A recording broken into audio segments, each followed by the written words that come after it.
Fala galera, boa tarde, boa noite, vai um frio aí? Bom, começando aqui nosso segundo grupo de conteúdos de engenharia de software, aqui dos cursos de TSI, né, Tecnologia em Sistemas para a Internet e Bacharelado em Ciência da Computação do IFE de São João.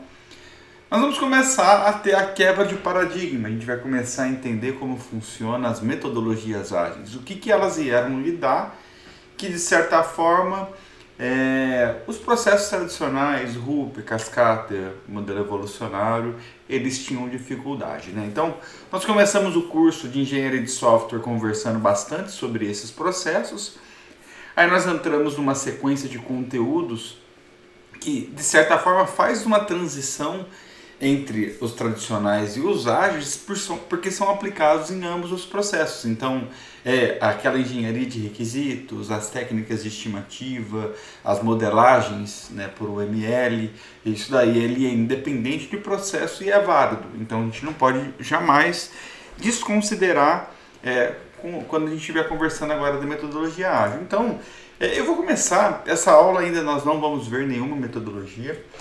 A gente vai fazer de acordo com a literatura e com a proposta da metodologia ágil algumas críticas desse gerenciamento de projetos de software e aí entender na onde entra a agilidade e essa quebra de paradigma e quais são as principais características aí que a gente pode colocar como fazendo parte aí desses processos ágeis, né, em que nós vamos estudar a partir da próxima semana o Kanban, o Extreme Programming, o XP, né?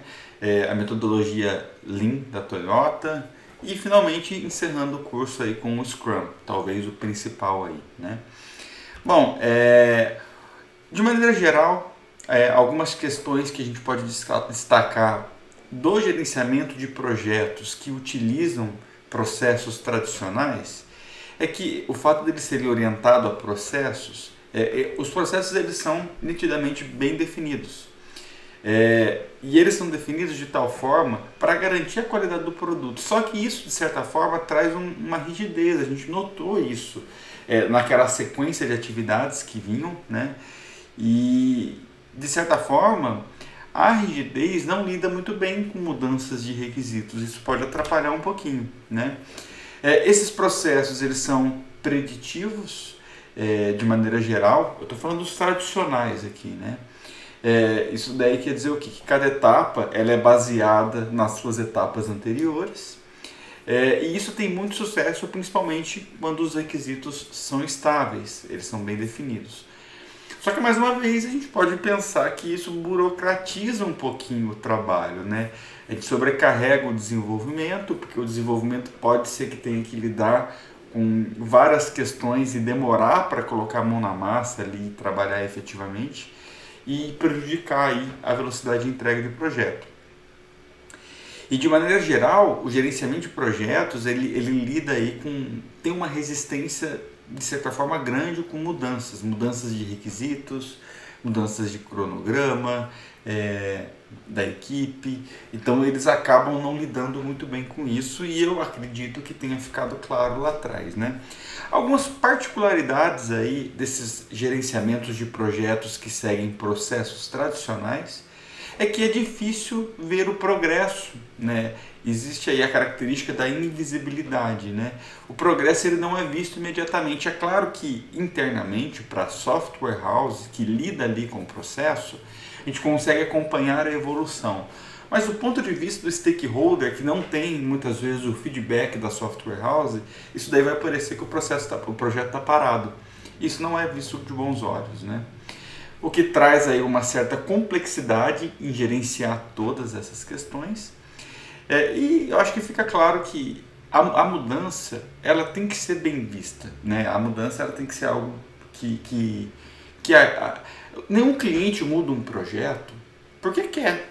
Ele vai mudar um projeto porque a necessidade dele efetivamente mudou por uma questão de necessidade de mercado. Então, assim, as coisas são evolutivas, né? E o gerenciamento de projetos que lidam aí com processos tradicionais não lidam muito bem com essa flexibilidade.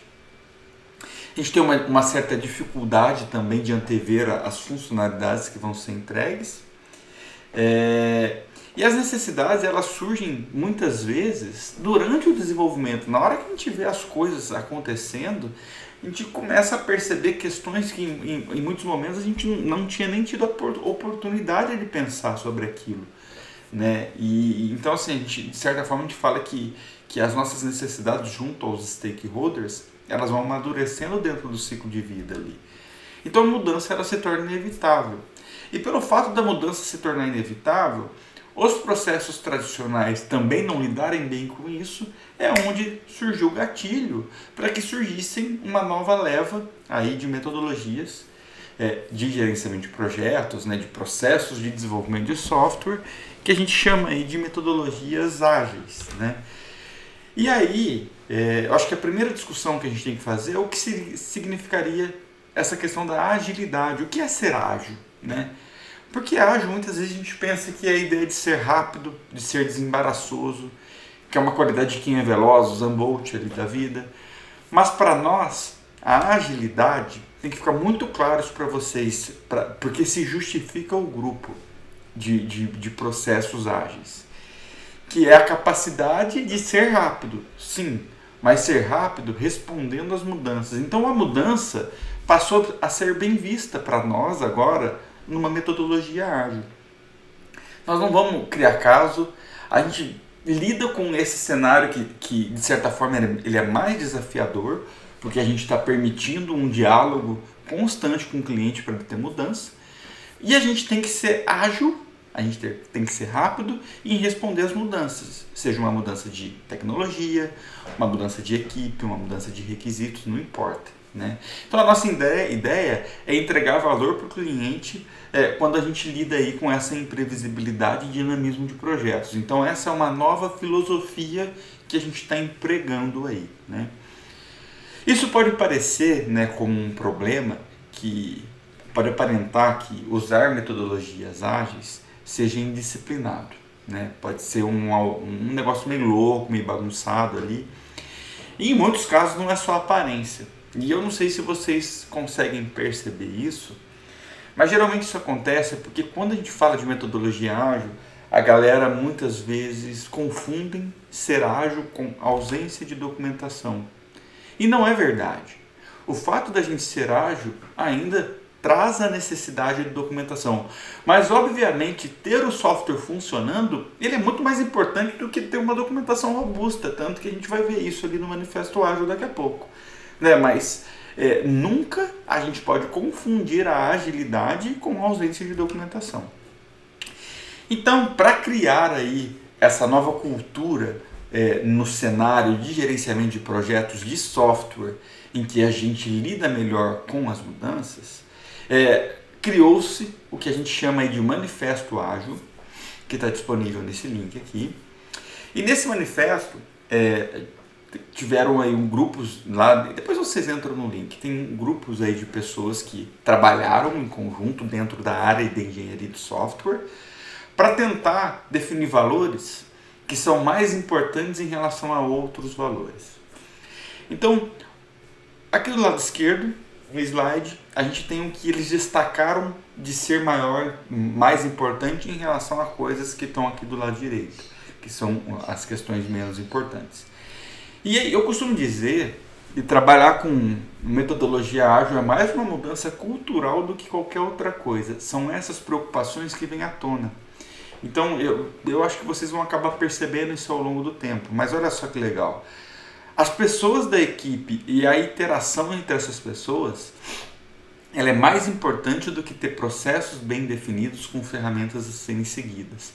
Então, não está falando que não tem processo. Tem processo, temos que usar ferramentas case, porque elas estão aí para nos ajudar, efetivamente falando. Mas as pessoas da equipe têm que ter importância no processo. E muitas vezes essa importância é dada como, olha só, nós temos várias atividades, escolhe qual você quer trabalhar. Entende? Então, cada metodologia que a gente vai ver lida com esses valores de maneira diferente. Mas é importante ficar claro que esses valores, eles têm destaque maior em relação a esses da direita. Tranquilo? Olha um outro valor mais importante. O software estar funcionando é mais importante do que uma documentação detalhada.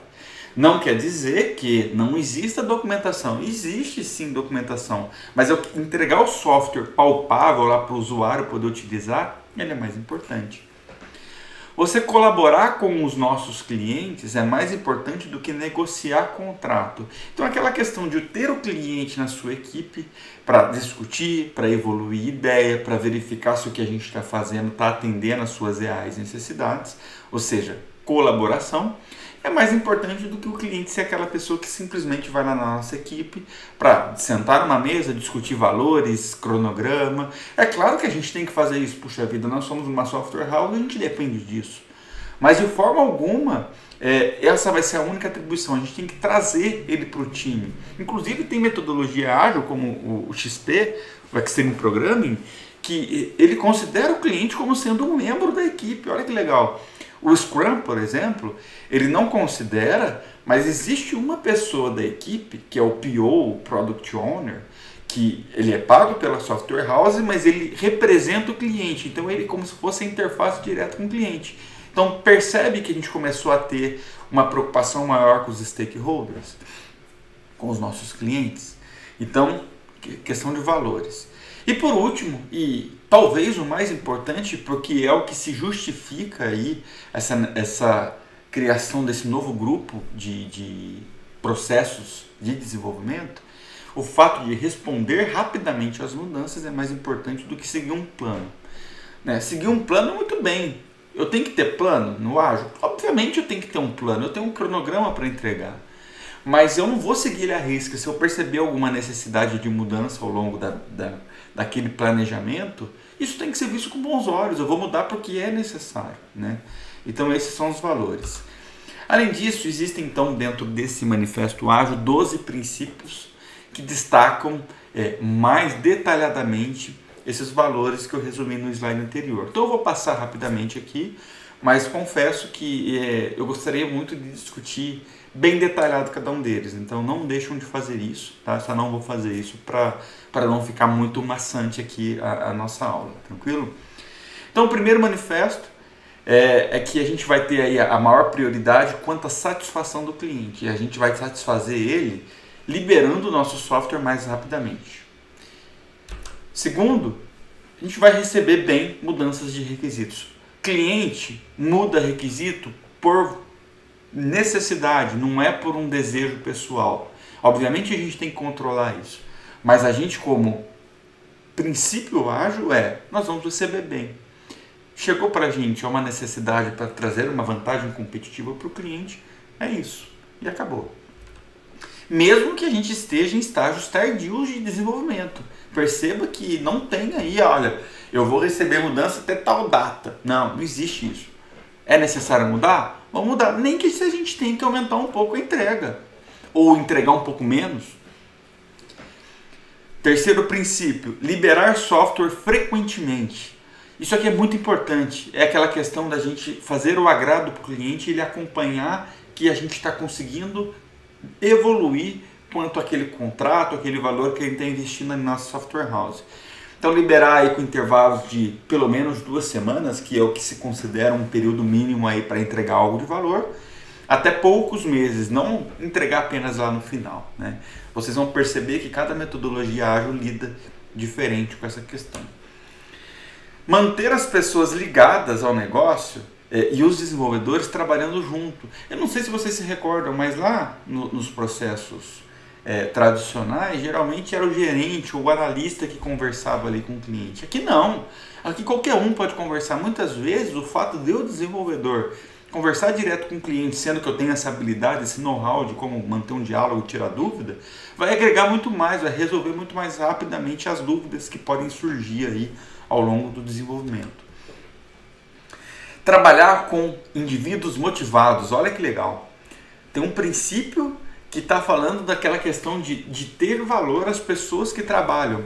De que forma que a gente trabalha? Olha, um ambiente legal, com máquinas bacanas, com uma rotina de trabalho interessante, trazendo treinamentos, permitindo com que todos participem do planejamento. Então é dessa forma que a gente deixa a galera da nossa software house motivada, né? A gente não tem que pagar só mais. Obviamente todo mundo vai ficar muito mais feliz se tiver um dinheirinho a mais no final do mês. Mas isso é consequência, né? O fato da gente mudar e trazer a pessoa e ressaltar a importância de todo mundo dentro do processo é tão importante quanto receber mais, né? Sempre priorizar uma comunicação face-to-face, ou seja, cara a cara. Todos os nossos diálogos é muito mais eficiente e efetivo a gente repassar informação, fazer solicitações de desenvolvimento no tete-a-tete ali, né? Não por WhatsApp, por e-mail. Obviamente que a gente tem que usar essas ferramentas de apoio. Claro que sim, elas estão aí para nos ajudar. Mas decisões importantes, face-to-face. Dúvida, face-to-face. Reuniões, faça o Meet, né? Princípio 7, o software funcionando, ela é a principal medida de progresso de um projeto. Olha que interessante o que está falando. O fato de você mostrar que você está evoluindo, um tijolinho está em cima do outro, é a nossa principal medida de progresso. 8º, aqui tem um pouco a ver a declaração de interdependência que a gente vai estar vendo ali na frente, que é o fato de que o nosso processo tem que ser sustentável. Quem paga, que eu estou chamando aqui de patrocinadores, os nossos desenvolvedores, que são a galera aí da software house, e os usuários, que é efetivamente quem vai usar, tem que conseguir manter uma conversa pacífica, ou seja, tem que ser interessante para tudo, para todos. Tem que ser sustentável, não adianta ser bom para um e ser ruim para algum dos outros dois. 9, atenção contínua à excelência técnica e a uma boa fase de projeto. Ou seja, temos sim que se preocupar com os momentos em que a gente está aplicando a engenharia de requisitos para definir o que vai ser desenvolvido. E isso tem que ser feito com excelência técnica, né? E a gente não consegue fazer isso sem documentação, sem colocar no papel, sem fazer modelo. Então percebam que o princípio ele nunca está jogando para um segundo plano ali, ou falando que não existe documentações. Focar com simplicidade, menos é mais, né? Como diz o rapaz lá do Masterchef, menos é mais. Eu gosto da frase, olha que legal. A arte de maximizar a quantidade de trabalho não feito, né? A gente tem que tentar fazer o mínimo, aquilo que está sendo pedido, sem inventar moda, né? Penúltimo aqui, 11º, que as melhores arquiteturas, requisitos e projetos emergem de equipes auto-organizáveis, ou seja, dar a liberdade. Vocês vão perceber, por exemplo, no Scrum, que é a última metodologia ágil que a gente vai trabalhar, quem define o tempo para entregar atividades de desenvolvimento são as próprias pessoas que estão sendo atribuídas aquelas atividades. Então, a gente vai fazer as estimativas, que lá vocês vão ver, mas chama Planning Poker. A gente usa uma técnica para estimar quantas horas ali são necessárias para se trabalhar em algo. Ou seja, isso daí você confia na sua equipe, eles não vão ser responsáveis, né? Então é essa questão da auto-organização. E por último, as equipes devem refletir sobre como se tornarem mais efetivas. De tempos em tempos, terminou um projeto, terminou uma entrega, uma interação, reúna todos, vamos ver o que não deu bom, o que não deu bom, vamos ajustar para a próxima vez. Então é dessa forma que é pensado aí com esses 12 princípios de agilidade e cada uma das metodologias vão lidar da sua forma. Como eu estava conversando, na hora que a gente faz essa leitura dos 12 princípios ágeis que tem no manifesto, a gente pode criar aí o que eles chamam de declaração da interdependência, né? Que é um tripé em que os projetos têm que agregar valor para as pessoas que produzem projetos e isso daqui vira um ciclo e tem que ser sustentável. Então eu gosto muito da frase, somos uma comunidade de líderes de projetos que é altamente eficaz em entregar resultado de valor aos interessados. E se alguma dessas coisas quebrar, não vai funcionar o nosso projeto. Então, o que significa essa interdependência? Não existe pessoas desconectadas na nossa equipe. As pessoas têm que ter esse elo, esse ciclo, essa conversa, essa comunicação. Todos são parte integrantes e agregam valores. E sem qualquer um deles, a gente perde aí um pouco o sentido quanto a essa ideia de os indivíduos serem mais importantes do que processos, né? As equipes de projeto, os clientes, os interessados, então eles são interdependentes. Equipes de projetos que não reconhecem isso, raramente têm sucesso. Vocês já devem ter tido experiências, não necessariamente com o desenvolvimento de software, mas na vida de vocês, né? Na hora que a gente tem ali pessoas que têm uma causa comum e alguma coisa falha dentro dessa comunicação, dessa equipe, fatalmente a gente tem um insucesso ali no projeto, né? É isso que está falando. Só que eles estão colocando no papel, né? E aí as metodologias, elas adotam tudo isso que a gente está vendo na aula de hoje, exatamente para se aplicar nas suas respectivas software houses. Então, para atingir os resultados propostos pela interdependência, a gente tem que entregar resultados que são confiáveis. E como que a gente entrega algo que é confiável? Engajando com o cliente, ou seja, o tempo inteiro eu estou inteirando com ele para garantir que aquilo que eu estou fazendo, ele também está acompanhando. Então, de certa forma, a gente está tendo aí uma responsabilidade compartilhada. Se eu errei, ele errou também, pô. Porra, muito mais confortável trabalhar assim, né? A gente viu que uma das mudanças principais da metodologia ágil é o fato da gente lidar com essa mudança de requisitos o tempo todo, né? E tem que responder isso rapidamente. Isso traz um ambiente de incertezas, né? A gente não sabe efetivamente o que vai acontecer, mas não tem problema. Tem 3 formas que a gente pode lidar com incerteza. A gente vai fazendo iterações para transformar aquela incerteza em algo que eu tenho certeza absoluta, né? Eu vou conversando, vou fazendo ciclos, vou evoluindo, amadurecendo sobre o projeto. A gente pode antecipar, perceber um problema, peraí, já vamos contornar isso. Ou a gente pode adaptar, né? Aconteceu. Beleza, aconteceu. Vamos arrumar. E não tem problema. Gente, em tudo que a gente faz, não é só em desenvolvimento. Vai acontecer situações que a gente vai ter que lidar com algo que deu ruim. E bola pra frente, pô. Bola pra frente. A gente assume a responsabilidade e vamos arrumar. E é isso. Então, a gente tem que ter isso em mente dentro de uma equipe. E se tudo der certo, vocês vão trabalhar em equipes que lidam com metodologia ágil. E vocês vão perceber como isso aqui é muito natural. E isso daí deixa todo mundo motivado. A gente tem medo de errar. Mas se errar não é o fim do mundo, entende? E a gente tem que sempre incentivar a criatividade e inovação, né? Da linha na pipa. É aquela questão de que as pessoas que trabalham com a gente são competentes e a gente tem que acreditar neles. Não criar eles num casulo, não deixar eles trabalhar só naquilo. Deixa procurar novas tecnologias, novas soluções, propor melhorias. Dessa forma, todos os projetos vão ter valores muito, muito melhores na hora que forem finalizados, né? Que mais?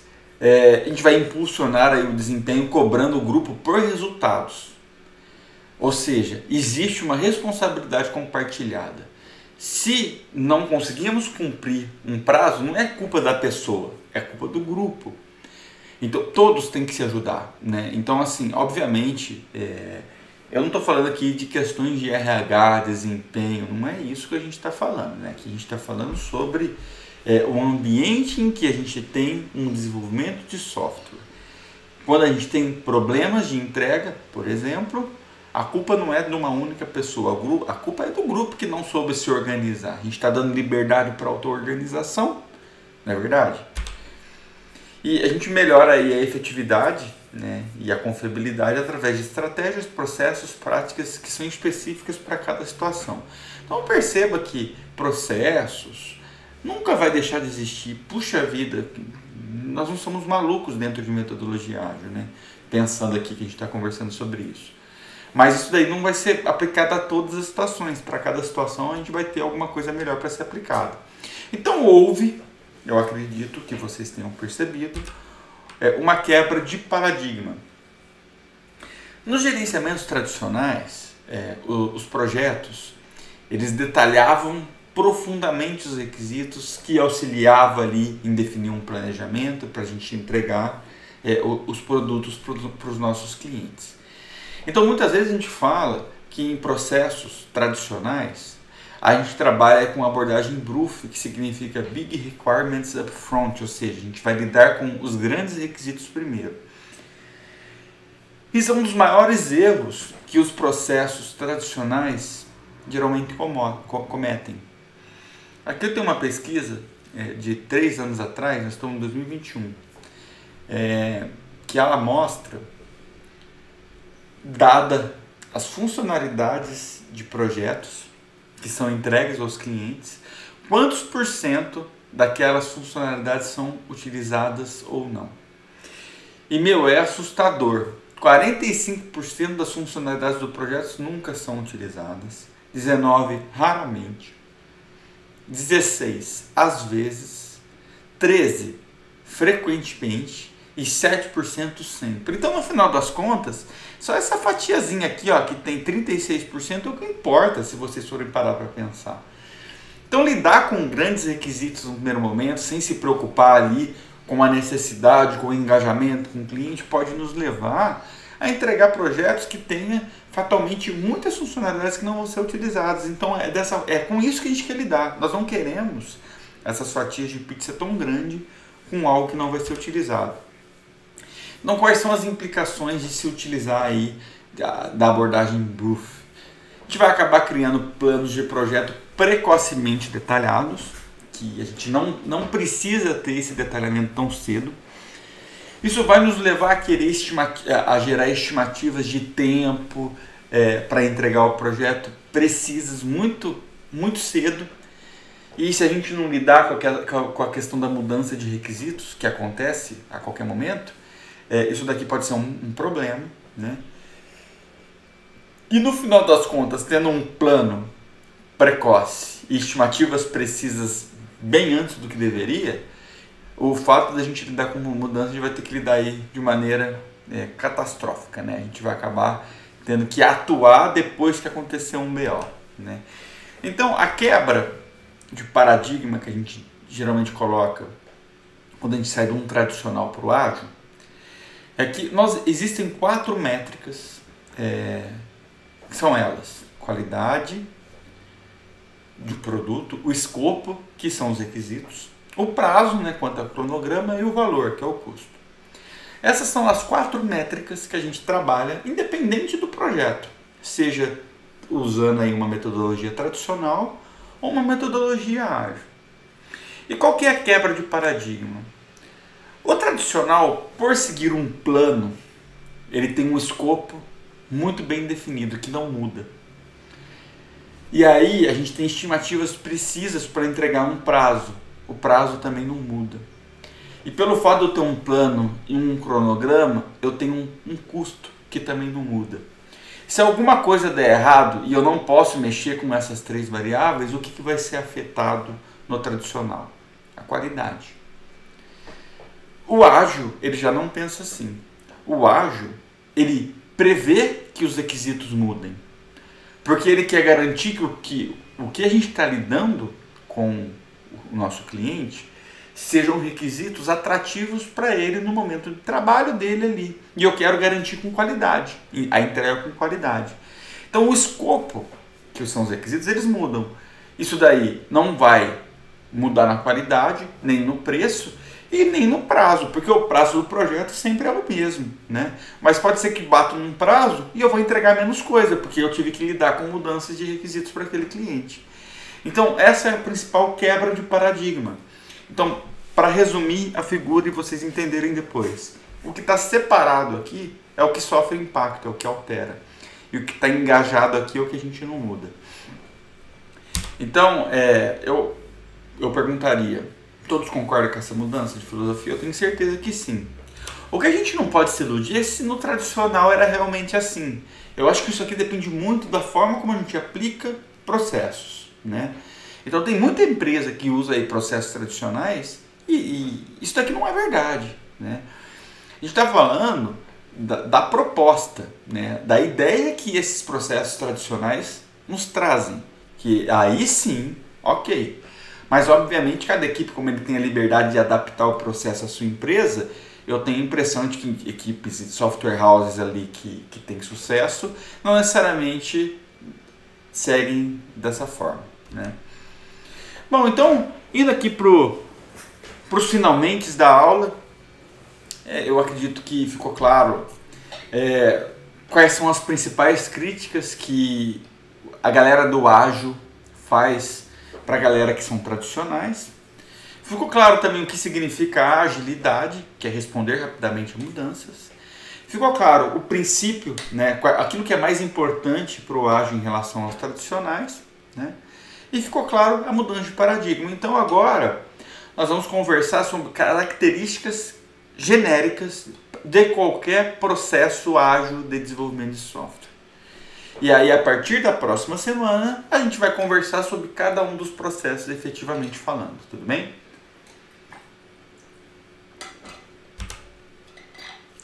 Bom, então eu acredito que tenha ficado claro que para esses processos, eu estou falando genérico para tudo que seja ágil, tá, galera? Estou ficando com calor, parece que eu estou dando aula até na sala, pô. Existem então agora valores, princípios e práticas que lidam com mudança de requisitos. Portanto, a gente vai entregar produtos e serviços num ambiente que é mais complexo, mais instável e mais desafiador. Isso é uma verdade absoluta. Além disso, nós vamos ter que aplicar esses princípios e práticas que cada uma das metodologias ágeis vai nos apresentar, agregado ao conhecimento, habilidades e as técnicas da nossa equipe, de tal forma que a gente diminua o time to market, mesmo com as adaptações de mudanças ali de requisitos que a gente tem ao longo do ciclo de vida. O que significa time to market? Tempo para o mercado, ou seja, desde o momento que a gente começa o projeto até entregar aquele projeto que ele está disponível para a empresa poder efetivamente utilizar. Então a gente quer sempre reduzir esse time to market, conceito importante, tá? Então o nosso objetivo dentro do gerenciamento ágil é garantir que existe um equilíbrio entre demandas com qualidade, escopo, tempo e custo. E se a gente tiver que perder o equilíbrio de alguma coisa, que seja do escopo, porque requisitos são esperados de que sejam mudados. Portanto, os valores centrais para qualquer metodologia ágil é que responder às mudanças é mais importante do que cumprir um plano. Entregar produto, ou seja, software funcionando, é mais importante do que entregar uma documentação. Priorizar a colaboração com o cliente é mais importante do que negociar contrato. E as pessoas e a forma como elas trabalham é mais importante do que seguir processos e ferramentas. Mais importantes, nós não estamos destacando nada dessas outras questões.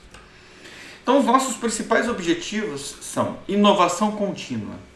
Essa é a ideia de dar liberdade para que as pessoas que trabalham com a gente, que são competentes, possam buscar sempre novas alternativas com autodisciplina, com autogerenciamento para agregar valor à nossa equipe, a processos que a gente usa, ao produto que está sendo desenvolvido.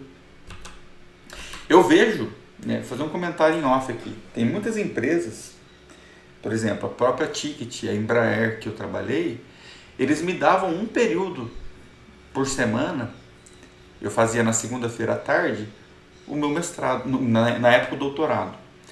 Então assim, o fato de eles enxergavam dentro da empresa, o fato de eu estar me capacitando, que o resultado daquilo eu traria valor para a equipe no futuro. Então, a ideia da inovação aqui.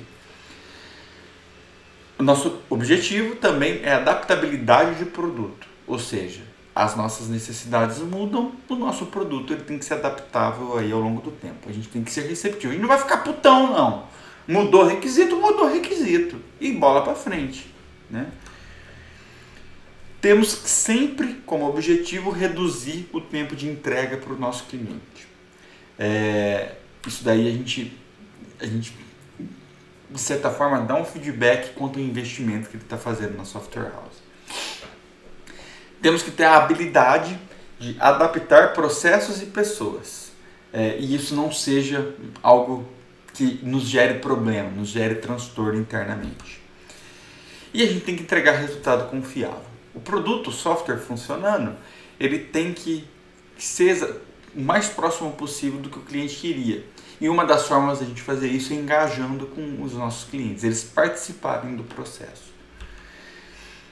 O nosso foco, então, no gerenciamento ágil é nas pessoas e a forma como elas trabalham. A organização do projeto e nas interações tem que ser em curtos períodos. Vocês vão perceber, por exemplo, no Scrum, quando a gente vê, que o Scrum ele fala assim, que todo ciclo de entrega, dado um projeto grandão, nós vamos definir uma parte do projeto, ou seja, um pequeno conjunto dos requisitos, e aquele conjunto de requisitos a equipe vai discutir qual vai ser o prazo para entregar. E nós temos o teto mínimo de entrega de uma semana e no máximo um mês. O Scrum nos fala isso, que é o conceito do sprint, né? Então, estou dando um exemplo de como essa técnica do gerenciamento ágil está sendo lidado, por exemplo, no Scrum. E tem que estabelecer marcos de entrega somente se for necessário, né? O projeto ele vai ser entregue no final. Nós vamos iterar, nós vamos sempre aumentar o projeto internamente, colocando o cliente de maneira engajada para ele acompanhar e ver o retorno do dinheiro dele. Mas nunca criar, olha, tal data vai acontecer isso. Eu coloquei ao contrário do Hoop, certo? Errado, né? No Hoop ele tinha aquelas baselines, lembra? A baseline funcional, a baseline, cada uma daquelas 3 baselines que a gente tinha discutido. Outra questão técnica, independente da gente estar lidando aqui numa metodologia ágil, é muito importante que a gente tenha um overview do projeto completo. A gente tem um plano em alto nível, a gente não detalha isso, não é necessário detalhar tudo. A gente vai ter um planejamento do todo, geralmente gerentes, líderes de equipe, analistas têm essa visibilidade, e conforme a gente for definindo em quais partes do projeto, ou seja, daquele plano que a gente tem, aí sim a gente expande aquela parte, para garantir que aquilo vai efetivamente atender as necessidades do cliente. Se tiver que fazer mudança, a gente muda. E aí, se o cliente mudar aquelas outras partes que a gente está trabalhando, se a gente não detalhou aquilo, a gente não vai perder serviço, né? Essa é a ideia. Portanto, a gente tem que criar planos de iteração detalhados com o conceito do just in time. Olha o conceito. Outro conceito importante. Just in time. Vou trabalhar nesse grupo, nesse escopo aqui de requisitos. Agora sim, just in time, a gente pega e detalha o plano sobre aquele grupo, sobre aquela iteração que a gente vai estar trabalhando. E quem vai trabalhar? Quem vai detalhar? Toda a equipe. Toda a equipe planeja suas próprias atividades. As pessoas, quando elas trabalham em falar, olha, esses requisitos vão ser os escolhidos para esse próximo ciclo de entrega, o tempo que a gente vai demorar para cada uma das atividades, quem vai definir é a própria equipe. A galera vai se sentir útil pra caramba, né? Isso aí é aquela questão de manter todos motivados. Então as pessoas que escolhem o trabalho que vai efetivamente desenvolver. Isso é fantástico, gente. Tem um conceito que vocês vão ver mais lá para frente, que chama backlog de atividades, que são todas as atividades que a gente tem que desenvolver para um determinado projeto. Naquele próximo ciclo, né, no conceito do just in time. Eu tenho meu backlog do próximo mês, vamos colocar assim. Aquele backlog está lá, né? A gente está num lugar comum. Eu estou trabalhando, assim que eu termino de trabalhar e entrego uma atividade, naturalmente eu tenho que escolher uma próxima atividade do meu backlog. Ninguém vai vir me atribuir.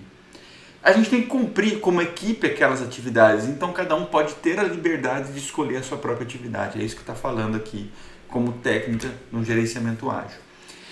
E pelo fato de a gente fazer isso e trabalhando aí, por exemplo, com esse planejamento que eu estou dando exemplo aqui de um mês, cada projeto é de um jeito, cada equipe lida de um jeito, cada software house tem as suas regras, mas independente disso, a recomendação é que a gente faça estimativas de coisas pequenas, porque se a gente errar, a gente vai errar pouquinho.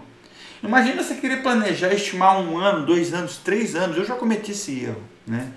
Meu erro foi de 6 meses. Porra, 6 meses em 1 ano, quantos por cento não é? Né? Em 3 anos, quantos por cento que não é? Então, agora, imagina que você está em 1 mês e você erra 2 dias. Puta, 3 dias. É muito menos, né? E as pessoas que vão estimar o seu próprio trabalho, né? Vão falar quantas horas vai estar desenvolvendo. É muito mais natural eu, Breno, falar quanto tempo eu demoro para desenvolver uma determinada atividade do que alguém falar me entrega até amanhã. Então, esse me entrega até amanhã é um baita de um problema que o gerenciamento ágil de projetos está vindo exatamente para lidar, né? Então a gente vai aprender uma técnica que nos ensina isso, que chama Planning Poker. Seria mais legal se a gente estivesse em loco, em sala de aula, mas vocês vão entender muito bem a técnica e vão poder usar ela aí no futuro próximo. Bom, quais ambientes que geralmente metodologias ágeis têm problema, geram dificuldade, a gente não vai conseguir aplicar? Quando é um ambiente que a cultura de documentação já está enraizada. Puxa vida, o fato de você não estar lidando com o documento o tempo inteiro, isso vira um problema. Um problema que é mais difícil, um outro problema é um ambiente que não lida muito bem com mudanças. Geralmente a galera mais das antigas, que já está mais confortável, né? Então isso daí são ambientes que nos geram dificuldade para aplicar metodologias ágeis. Se a gente não tem uma realimentação constante dos nossos clientes, os nossos clientes a gente está tentando incluí-los na nossa equipe, mas eles não querem ser incluídos, ou a gente não tem uma boa relação, enfim. O fato da gente não ter essa conversa, essa conexão, pode criar um problema. Ou uma questão cultural mesmo, né? Mas nem tudo são flores, né? Eu acho que, independente de qualquer coisa, a última aula do curso, nós vamos tentar colocar em pauta quem ganha a briga, o ágil ou o tradicional. É como se fosse um Marvel versus DC, um Corinthians versus Palmeiras na literatura.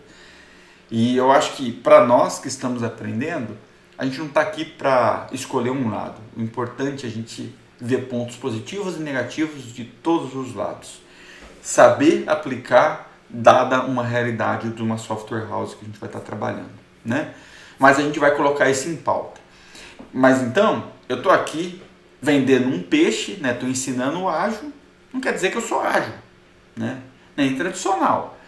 O que eu preciso falar para vocês é os pontos positivos e negativos de cada um.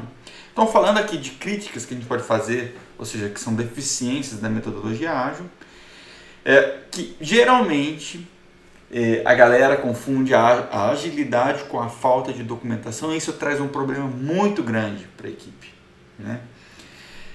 Uma outra dificuldade é o fato da gente conseguir ter o cliente o tempo todo ali com a gente, trabalhando, engajado.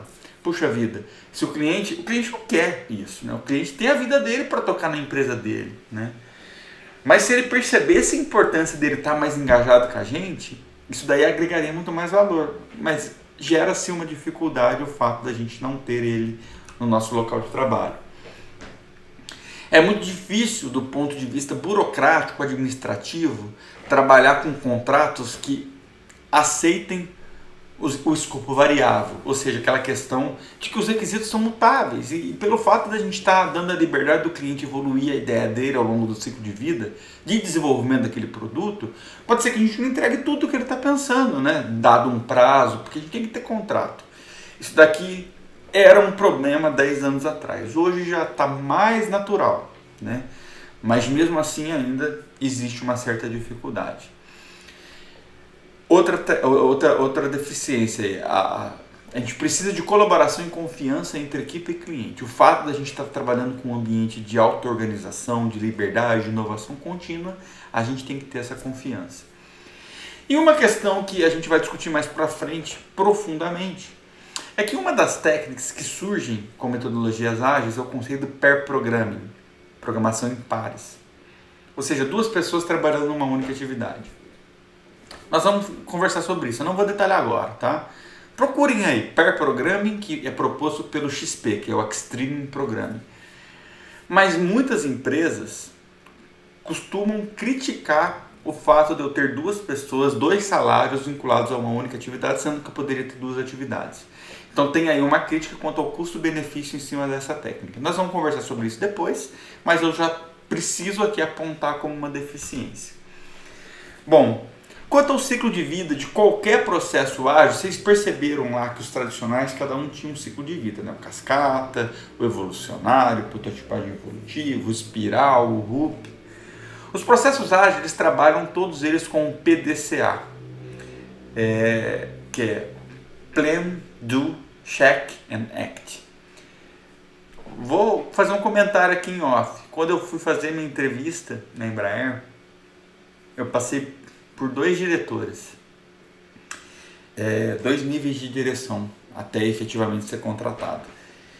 E eu vou fazer um comentário numa próxima aula de uma outra questão, mas eu me lembro até hoje que eu estava conversando com o diretor mais alto nível e eu estava sendo contratado ali para ser engenheiro de processos, né? Lidar com essa parte aí da engenharia de software, mas para lidar com a parte de processo na manufatura digital na época do Legacy do KC390. E o diretor virou para mim e falou assim, tal, né, você trabalha, me fala um pouco mais do seu mestrado, o que você vai fazer no doutorado, Então, deixa eu te fazer uma pergunta, deixa eu ver se você sabe isso mesmo. O cara, tipo, num informal ainda ali conversando, ele falou assim, você sabe o que é PDCA? Olha a pergunta que o cara fez para mim. Ele me perguntou, eu falei, eu sei. Eu falei, o PDCA é essa ideia da gente sempre planejar uma atividade, um ciclo pequeno, aí a gente desenvolve aquela atividade dentro desse ciclo pequeno, a gente verifica se deu certo, se deu errado. Se deu errado, a gente arruma. Se deu certo, a gente começa um novo ciclo do PDCA, né? Aí ele falou, beleza, não. Então, só para vocês entenderem a importância do conceito que eu estou apresentando para vocês agora. Então, todas as metodologias ágeis usam o PDCA, que é esse ciclo. Planeja, defina o que o cliente quer, inicia o projeto, planeja o projeto e calcula o esforço. Aí, o Do, que vai executar o plano construindo uma solução, sempre num pequeno ciclo. Aí o Check, a gente vai monitorar o resultado, vamos ver o que deu bom, o que não deu bom. E o Act, a gente corrige os problemas e entrega para o cliente. E começa um próximo ciclo. Tudo bem? Isso é independente da metodologia ágil, todas elas. E agora fazendo uma comparação bem crua do que a gente fala que é clássico com relação aos tradicionais. Bom, eu acho que fica claro ali que o desenvolvedor no clássico ele deveria ser um cara muito habilidoso, né? Muito competente tecnicamente. Porque na hora que as coisas chegavam para ele tinha que garantir a velocidade do projeto para entregar tudo, né? Já no ágil, ele tem que ser ágil. Ele tem que responder rapidamente às mudanças. Mudanças vai acontecer e eu tenho que me adaptar. O cliente, lá no tradicional, ele era um cara pouco envolvido. Ele conversava geralmente no começo e no fim. No ágil, a gente está falando que ele faz parte da nossa equipe. Ele é um cara comprometido. Os requisitos no clássico, eles eram conhecidos e estáveis. Raramente mudavam. Mudanças não eram bem vistas. Já no ágil, eles são emergentes e mutáveis. Eles aparecem a qualquer momento. Consequentemente, o retrabalho no clássico é caro, né? O fato de eu ter que fazer alguma coisa, como eu tenho um ciclo muito longo das atividades, isso traz um problema muito grande quanto a esforço e dinheiro. Já no ágil, quando a gente trabalha com pequenos ciclos, a gente lida com mudança de requisitos, isso é barato. No clássico, o planejamento que vai direcionar o resultado, a gente tem um planejamento muito detalhado para trazer os resultados.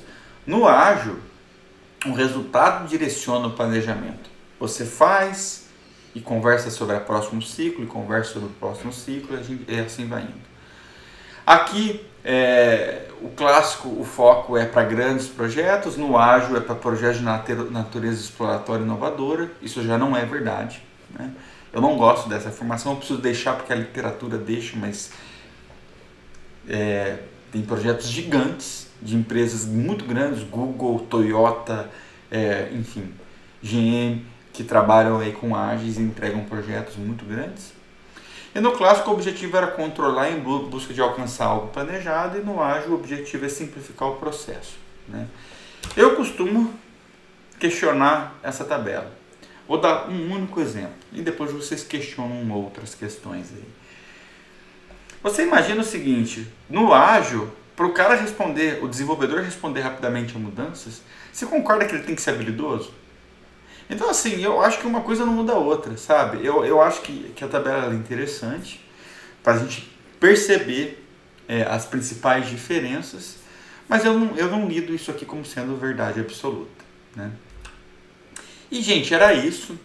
O propósito da aula de hoje era a gente fazer essa transição dessas questões tradicionalistas que a gente estava conversando com o ágil, deixar claro o que é agilidade, deixar claro a quebra de paradigma que a gente tem, deixar claro quais são as técnicas, a forma como qualquer gerenciamento de projetos ágeis lidam.